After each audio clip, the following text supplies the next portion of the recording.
Hello again! In the previous lessons, several suggested ways on how to retrieve the open data were introduced. Now we proceed to the next step of what to do with the data. So in this video I will show you how to make a very simple analysis in the Aladin client. As you can see, I have already opened the Aladin client and I have also loaded this DSS survey, which consists of optical observations as a background. Moreover, the full test dataset from the Chem3Net Virtual Observatory has been imported in the interface, as you can notice here. The Aladin supports scripting commands by which we can create a subset of the initial dataset with requested properties. You can notice here in the toolbar a filter tool, which in fact creates a subset of the initial dataset with the requested properties. So if we click on the filter icon and then choose the advanced mode, we can use the Aladin scripting commands in this field. As an example, let's create a subset with the best reconstructed neutrino candidates according to the beta parameter value. The value of the beta is the angular error of the reconstructed event in degrees, which is extracted from the reconstruction software.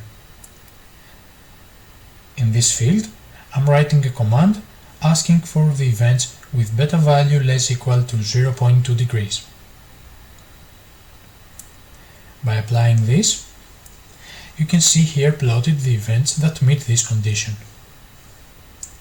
Moving a step further, let's add also a command in order to keep the events with the most number of hits, a parameter proportional to the event's energy. So I'm going to ask here for the events that additionally to the previous condition, they have more than 100 hits.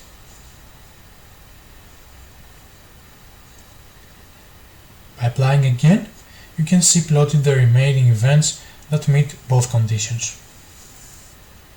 Except for creating subsets in certain values of the event parameters, in Aladin there is an option to create a scatter plot. Let's use this in order to make a scatter plot of the right ascension versus the declination for the event surviving the previous criteria. So we can click in this icon, and then in the appearing tab we can notice that among other options for the graph, we can choose the parameters to be plotted concerning x and y axes. Choosing the x-axis to represent the right ascension and the y-axis to represent the declination as well, we can see that the view central window is divided in two windows, and you can see here the scatter plot. So this is how you can handle the data using the Aladin client. Thank you for joining and see you in the next lesson.